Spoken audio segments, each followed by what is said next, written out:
ಹೇಳಲಿಲ್ಲ ಕೇಳಲಿಲ್ಲ ಗುಹೇಶ್ವರ, ನೀನು ಕಲ್ಲಾದರೆ ನಾನೇನಪ್ಪೇನಯ್ಯ.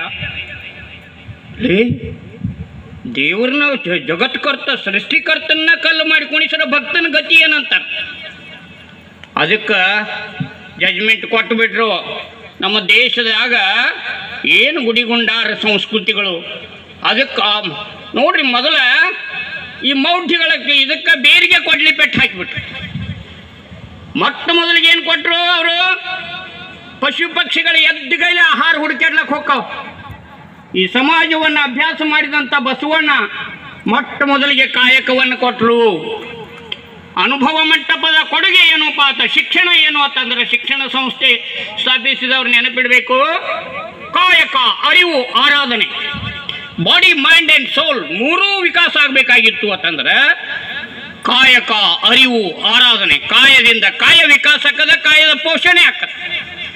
ಅರಿವಿನಿಂದ ಮನದ ವಿಕಾಸಕ್ಕದ ಮನದ ಪೋಷಣೆ ಆಗ್ತದೆ. ಆರಾಧನೆಯಿಂದ ಆತ್ಮ ವಿಕಾಸಕ್ಕದ ಆತ್ಮದ ಪೋಷಣೆ ಆಗ್ತದೆ. ಅದಕ್ಕೆ ನಾನು ಯಾರು ಫಂಡಮೆಂಟಲ್ ಇದನ್ನು ಕ್ವಶನ್ಸ್ ಕೇಳ್ಕೋಬೇಕಂತ, ಭೂಮಿ ಮೇಲೆ ಹುಟ್ಟಿದ ಮೇಲೆ ನಾನು ಯಾರು, ಎಲ್ಲಿಂದ ಬಂದೆ, ಎಲ್ಲಿಗೆ ಹೋಗಬೇಕು, ಈ ನಿತ್ಯಾನಿತ್ಯ ವಿವೇಕವಿಲ್ಲದವರಿಗೆ ಭವ ಬಪ್ಪದು ತಪ್ಪದು ಮಹಲಿಂಗ ಗುರು ಶಿವಸಿದ್ದೇಶ್ವರ ಪ್ರಭುವೆ. ಅದಕ್ಕೆ ಬಸವಣ್ಣವ್ರು ಹೇಳ್ತಾರೆ ಒಂದು ಕಡೆ, ಸಜ್ಜನ ಶರಣರ ಕಂಡರೆ ಉಬ್ಬಿತ್ತು ಎನ್ನ ಮನ ನೋಡಿರೆ,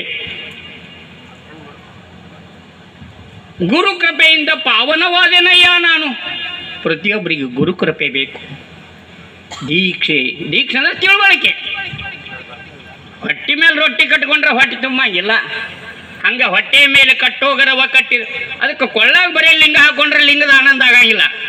ಅಂಗ ಲಿಂಗ ಸಂಗ ಸುಖ ಸಾರಾಯದ ಅನುಭವ ಲಿಂಗವಂತಂಗಲ್ಲದೆ ಸಾಧ್ಯವಾಗದು. ಅದಕ್ಕೆ ಲಿಂಗಾಂಗ ಸಾಮರಸ್ಯ ಸುಖ, ನಲ್ಲನ ಸುಖವ ಎಲ್ಲರಿಗೂ ಅರುವಳೆ. ಹೆಂಡತಿ ಗಂಟನ ಸುಖ ಎಲ್ಲರಿಗೂ ಹೇಳ್ಕೊತೋಕ್ಕಳನಂತ. ನಲ್ಲನ ಸುಖವ ಎಲ್ಲರಿಗೂ ಅರುವಳೆ. ಬಲ್ಲಡೆ ಅದು ತನ್ನಂತೆ ಹುದು. ಶರಣಸತಿ ಲಿಂಗಪತಿಯ ಸುಖವನ್ನು ಇನ್ನೊಬ್ರಿಗೆ ಹೇಳಕ ಬರಂಗಿಲ್ಲ. ತಿಳಿಸುವ ಮಾತಲ್ಲ, ತಿಳಿಸದೆ ತಿಳಿಯುವ ಮಾತಲ್ಲ, ತಿಳಿಸದೆ ತಿಳಿಯದು, ತಿಳಿಯದೆ ಹೊಳೆಯದು, ಹೊಳೆಯದೆ ಉಳಿಯದು ತಮ್ಮ, ತಿಳಿಸುವ ಮಾತಲ್ಲ. ಅದಕ್ಕೆ ಇದು ಭಾಳ ಮಂದಿ ಕೇಳ್ತಾರೆ ನಮ್ಗೆ, ಏನ್ರಿ ರಾಮದೇವ್ ಬಾಬಾ ಜಗತ್ತು ಪ್ರಸಿದ್ಧ ಆದರೆ ಶಿವಯೋಗ ಒಳಗುಟ್ಟಿನಿಂದ ಕೂಡ್ಯದು. ಅದಕ್ಕೆ ಹೊರಗೆ ನೋಡೋದು ಅಧ್ಯಾತ್ಮ ಅಲ್ಲ. ಜಬ್ ತಕ್ ಮೈನೆ ಬಾಹರ ದೇಖಾ ಕೋಯಿ ಬರಾನ ದೀಖಾ, ಜಬ್ ಮೈನೆ ಅಂದರ ದೇಖಾ ಮುಜ್ಸೆ ಬುರಾನ ಕೋಯಿ ದೀಖಾ. ಎಲ್ಲಿ ತನಕ ಹೊರಗೆ ನೋಡ್ನಿ ಯಾರು ಚಲೋ ಕಾಣಲಿಲ್ಲ, ಯಾವಾಗ ಒಳಗೆ ನೋಡ್ನಿ ನನಗೆ ಕೆಟ್ಟ ಯಾರು ಕಾಣಲಿ. ಎಂದೊಂದು ತಪ್ಪುಗಳ ಅನಂತ ಕೋಟಿ, ನಿಮ್ಮ ಸೈರಣಿಗೆ ಲೆಕ್ಕವಿಲ್ಲಯ್ಯ ತಂದೆ. ಮಾಡಿ ತಪ್ಪುವೆ, ನೀಡಿ ತಪ್ಪುವೆ, ನಡೆದು ತಪ್ಪುವೆ, ನುಡಿದು ತಪ್ಪುವೆ. ಬಸವಣ್ಣವ್ರು ಹೇಳ್ತಾರೆ, ಭಕ್ತಿ ಭಂಡಾರಿ ಬಸವಣ್ಣವ್ರು. ಯಾಕ? ಇಂಟ್ರೋಸ್ಪೆಕ್ಷನ್. ಲಿಂಗ ಪೂಜೆ ಅಂದ್ರೆ ಹೊರಗೆ ನೋಡೋದು ಅಧ್ಯಾತ್ಮ ಅಲ್ಲ, ಒಳಗೆ ನೋಡೋದು ಅಧ್ಯಾತ್ಮ. ಒಳಗೆ ನೋಡ್ರಿ ಅಂತಂದ್ರೆ ಏನು ಅದ್ಭುತ ವಿರಾಟ್ ರೂಪ ದರ್ಶನ ಆಗ್ತದ. Human body is A living temple of god. ಗಾಂಧೀಜಿಯವರು ಬರೀತಾರೆ. And a living miraculous machine which produces all the medicines in its own factory for its all ill health. ಎಂಥ ಅದ್ಭುತ ಕಾರ್ಯಾಗಾರ. ಅದಕ್ಕೆ ಇಂಥ ಇಂದ್ರಜಾಲ, ಇಂಥ ಲಿವಿಂಗ್ ಮಷಿನ್, ಮಿರಾಕ್ಯುಲಸ್ ಮಷಿನ್ ಅದು ನಿಮಗೆ ಜಗತ್ತಿನಾಗ ಎಲ್ಲೂ ಹೊರಗೆ ಸಿಗಂಗಿಲ್ಲ. ಅದಕ್ಕೆ ಇದ್ರ ದರ್ಶನ ಮಾಡ್ಕೋಬೇಕಾಗಿತ್ತು ಅಂದ್ರೆ ನಾವೆಲ್ಲ ಬಾಡಿ, ಮೈಂಡ್ ಆ್ಯಂಡ್ ಸೋಲ್ ಇವೆಲ್ಲವನ್ನು ಅದಕ್ಕೆ ಅನುಭವ ಮಂಟಪದಾಗ ಸಂಘಟನೆ, ಅನುಭವ ಮಂಟಪ ಮಾಡಿದ್ದಿದಾಗ ಪ್ರೀತಿ ಐತೆ ಅಂತ ನಾವು ಕೂಡಿದ್ದೀವಿ. ಸಂಘಟನೆ ಚಟ ಇದ್ದವ್ರು ತಾವು ಸಂಘಟನೆ ಹಾಕಾರ, ಅವ್ರನ್ನ ಸಂಘಟನೆ ಮಾಡೋದು ಅವಶ್ಯಕತೆ ಇಲ್ಲ. ಸಜ್ಜನರನ್ನ ಸಂಘಟನೆ ಮಾಡಬೇಕಾಗ್ತದೆ. ಸಂಘಟನೆ. ಎರಡನೇ ಮೌಲ್ಯ ಏನಂದ್ರೆ ಸದಾಚಾರ, ಆಚಾರವೇ ಲಿಂಗ ಅಂತ ಹೇಳಿಬಿಟ್ರು ಶರಣರು.